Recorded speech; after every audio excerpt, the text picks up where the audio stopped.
Well, I've smegged out a whole new car, but wasn't it worth it? Wasn't it worth it? Oh my god, this is good. I like it. It's just the look. I mean, look how still that water is. You can see all the reflections of it. It's somewhat airy, and there's a bit of petrolization going on down there. I reckon you can scatter a few pygmies around the edge here somewhere. And get, you know, you could be like a little safety net or something down here. You could try out the mountain bold pigs along here, or mountain bold at one end and mincar at the other, or something. I don't know. I don't know how deep it gets. Well, from the water line up there, I suppose it could get a little bit deeper. At least up to there. Whether we're going to get any dichotomous or any Bernarda growing along the edge or something, I don't know. I don't have that sort of skill and knowledge. What happens here, whether there's a few buds there that I just can't see now. I just don't have the skills and knowledge to pick up any buds or something sitting there. There's like a little patch of Bernarda that grows here. Or whether it's not even in the right conditions for that, I don't know. I said, that's really mainly for them eastern states people. If they can come over here and help me, that would be great. You know, all I know is from the locations that I know here. And as I said, from all the locations here, every single one is different. Mount Compass Bulbrook is different to the Red Devil up the road, which is only like a few hundred metres up the road. So every new site is probably going to have some slight variation of Bernarda, I would assume. Assuming that they are true South Australians. They're not being brought over here in the after the war or something. Shifted around or something. And there's something in the water over there. It looks like it could be just the grass, but geez, wouldn't you be kicking yourself if you found Aldrovanda or a new species of aquatic eutric or something? Is it worth going over there to have a look? You'd be kicking yourself if it was a new species of eutric. Just been sitting here, transferred by some bird back in the old days of Australia, and been sitting here for 60 years or something, just hanging on. Like it's from another area of South Australia that was vegetated, but now it's been, hang on, there's a pipe in there, a bloody plastic pipe. That's a modern day pipe. No, someone's been using this fairly. I mean, how long has polypropylene been around? At least since the 80s or something like that. So that sort of pipe. Menzel's Plastics was selling that sort of pipage back in the 80s. So Yeah. Anyway, we'll go and have a look over the edge here, but don't get your hopes up too great now. As I said, the pipes are sitting. Whoa. Yes. Oh, my crocs do have a bit of patternage on the bottom. Yeah, I don't really want to get to a quicksand edge or something and go skidding in there and get stuck or something. Net hills and there's just a few bubbles left on the surface. Oh, that used to be Richard Davian there. Well, I think I need a polarizing filter, but that looks like some sort of standard aquatic plant. Nothing special, I think.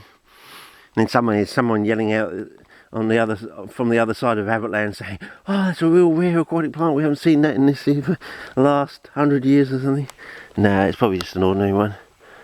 Yeah, you can just about see it there. A few skippers going across the surface there. Nothing much. Is it worth going to the other side to see if there's any plants over there or anything? It looks pretty stagnant actually. I mean, I can't see anything. There's a little bit of veg over there which is similar to over there. So, I don't know if there's anything in that corner over there. Maybe we'll just go to that corner and have a look. And I think then we'll call it a day, fellas. I think I've done enough for today. As I said, having seen this one, we might go to the one that's 3 times the size. Yeah, can you imagine this 3 times the size? It should be quite interesting. I mean, who would build a dam 3 times the size of this? Build a mine or mine tailings dam or something 3 times the size of this. That's getting pretty big, isn't it? So, yeah, I don't know. Starting to get my hopes up now. Down boy, don't get your hopes up. Yes. I think I need to invest in some better footage, but I think we're going to have to do that after Abbotlands goes back to being Australian. But it's going to be a hairy next 3 to 6 months, I reckon. Probably the 3 months. Well, I reckon once they start finding dead bodies in the parklands after it gets really cold this year in the winter time, because people are homeless or becoming homeless, and they're not used to the cold. They're not like they've become the new homeless, so they don't know how many layers of newspaper they have to put over them to sustain their warmth overnight. you know, so they succumb to hypothermia and they end up being dead in the parklands. And first of all, the Murdoch presses will try and keep that out of the papers, but eventually when enough ordinary citizens start finding dead bodies in the parkland, yeah, we'll get to a point where it just it'll be like the last twig that snaps the camel's back sort of thing, you know. I think we'll get to a stage like that, and it'll be on hell for that. We're either going to be, well, I've been saying all 5 capital cities, the major ones, will come to a standstill for about a week, and we'll just sit in there, and we won't go to work or anything. We'll just sit in the cities, and we'll say, no, we want the Governor General to sack the government, and we want new elections to be called. Otherwise, we're just going to stay here, and we can film it, and we'll beam it out to the rest of the world, and say, no, we're not going anywhere, mate, anywhere soon. The police can just stand there on the sides and look dumb, and we're just going to sit here doing absolutely bugger all until the Governor General sacks whether the Queen has to send down and fly the black rod over in some RAF Hercules or something, send the black rod down for like a sign of authority, whether she has to send one of the millstones of Magna Carta or something, send it to the people. With all my thanks sort of thing. Send it down with a small note. Here, cop this. Many thanks. I don't know. I thought there were 4 millstones actually, mate. I think they've only got 3. Maybe they put a safety net. Maybe there's a 4th millstone in some bog that someone knows has been handing down from generation to generation. They know where the 4th millstone is, and when a dire situation comes along, they'll dig up the 4th one, and that'll be a real eye-opening event. Oh, we know where the 4th one is. It was put there as a special safety net in case someone went and smashed the other 3 sort of thing. No one talks about the 4th one or something, and yet there was some family who, from generation grandfather to grandson sort of thing, it's been passed on or something. A location buried in some bog or dropped down some sort of mine shaft or something. You know, lowered down some mine shaft or something, some ancient Roman tin mine or something, you know, something, or lead mine or something, whatever the Romans were doing in Britain.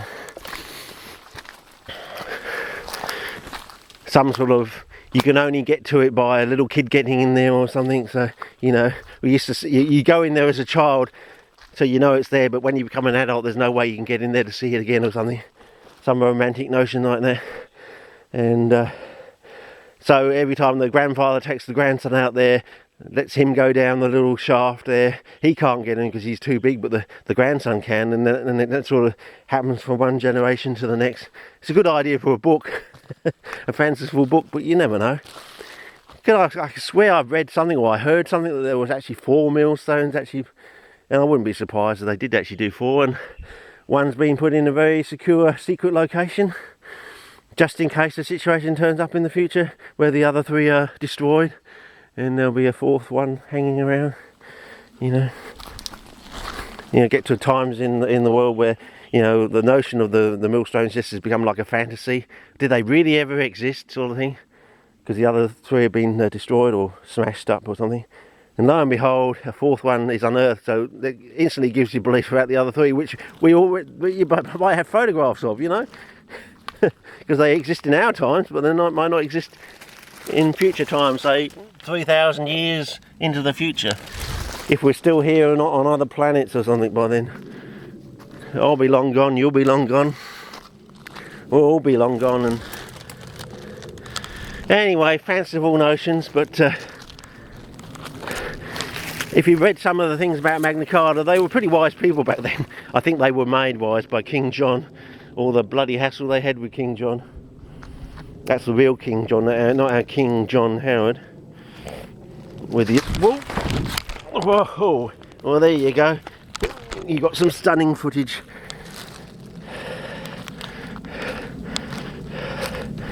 That probably made Steady Eddie chuckle a bit there. That's one for that's for you, Steady Eddie. Yes. If I can be thinking about you, Steady Eddie, out there, well, of course, my dad had polio, so yes, I do think about you, Steady Eddie, out there. You know, my dad had polio. Yeah. So, you know, always at the back of my mind, you know, I'm thinking about the health system and all that. So, you know, when he's gone after our healthcare system in Australia, you know, that's really a red flag to a ball, I reckon.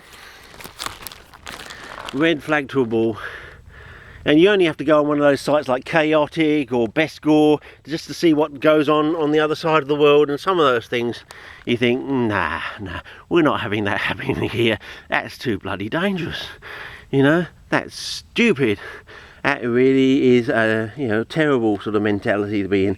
You know, to see some woman having her head slowly cut off on the other side of the world in some cocaine-ridden hellhole on the other side of the world. I mean, surely we should be, that's the sort of war we should be getting to grips with. And then now we've got like the top end of Africa going a bit crazy. You've got the rest of Africa being like 1/3 HIV positive. We're probably heading towards being 2/3 HIV positive. I mean, and they're trying to get rid of CSIRO and other places which might find a solution to HIV and all that sort of thing, and help the world's population and all that thing. I think it's just, where do these people grow up? Where did they come from? You know, what sort of lives do they have to sort of not be wanting to help other people, and, you know, trying to get the best science system out there so we can generate some of these, you know, solutions sort of thing. I mean, where are these people? Where did Tony Abbott grow up, you know? I mean, apparently he's a failed priest. A Roman Catholic priest at that. I mean, that's the lowest of the low, surely, you know. A kiddie fiddler, basically, you know. I failed at being a kiddie. I failed at trying to be a kiddie fiddler. I mean, come on. And yet he's somehow become the Prime Minister of, well, the so-called Prime Minister of our country. I mean, oh, Jesus. Yes, Jesus, I think, yes. Einstein, you know. Tesla. All these names you want to have on the tip of your tongue and know why. Pasteur, Koch, or I don't know how you pronounce his name properly, but anyway. Yes, all those. And what about the person who solved the problem with yellow fever, only to die of it himself, you know? I can remember things like that, so why can't you, and why can't we do something about remembering things like that and have people in the top job that remember things like that, you know? Surely one of our reporters should ask, do you know about Pasteur? What do you know? Maybe one of our reporters need to ask that sort of question. What do you know about Pasteur? Tell us 3 sentences about Pasteur, 3 sentences about Koch. What did he do? Have you watched any of these movies with any of these famous stars? And like, okay, they may be slightly fantasised, but they do get the general message across, you know. James Robinson, no, not James Robinson Justice, who's the other one? Paul Mooney, and who's the other one in the... the other one, and one about Reuters and all those sort of movies that I used to watch when I was things like that. And has he watched any of those movies? Does he learn anything from them? I mean, does he have any backbone or spine, any intestinal fortitude, whatever? He just seems to be a lackey for, you know, the big miners and Rupert Murdoch or something. I mean, no, I reckon, yeah, there's definitely a reckoning coming. You know, he's talked the country down for 3 years and then he's lied to the nation. I think, yeah, there's definitely a reckoning coming. And it's not going to be nice, and it's not going to be pretty, I reckon. It would be better that he did just disappear off the radar tonight, coming back from Indonesia. I think that would be the nicest option, actually. It's just, we never knew what happened to him, sort of thing. It'd be like a Mr. Holt, you know. He just sort of went out into the ocean and never came back, sort of thing, you know. We're still wondering what happened to him. Did a shark get him, or didn't a shark get him, you know? Logically, you would think a shark got him, but, you know, could have just, something else could have got him. Maybe he got stung by one of these jellyfish back then they didn't know about. I don't know. Wrong part of the ocean, probably, but anyway, I don't know. I think, as I said, that would be the kindest, wisest, less than cruel situations to occur. It was just a blink on the radar, and then it just didn't blink again.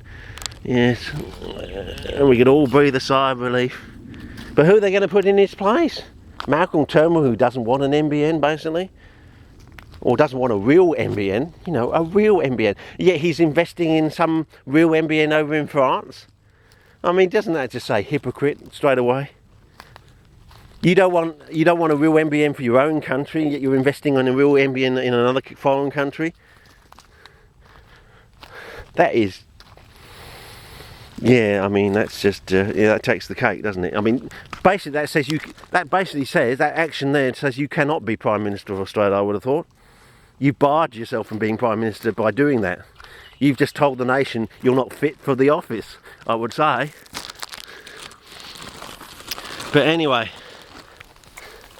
that's enough of another rant, I think. But it's good to get some of these things out of your system. Hopefully it will generate discussion with other people in other parts of, in quotes, Abbott land, because that's what we're living in, I think. Yeah. Yeah, what's that tale about going down to a pool and speaking your truths into a dark, gloomy pool? Yeah, I think that's what we've done today. Anyway, time to start a new clip, I think. That's been a long one, but I think it's been worth it. Okay, over and out for now.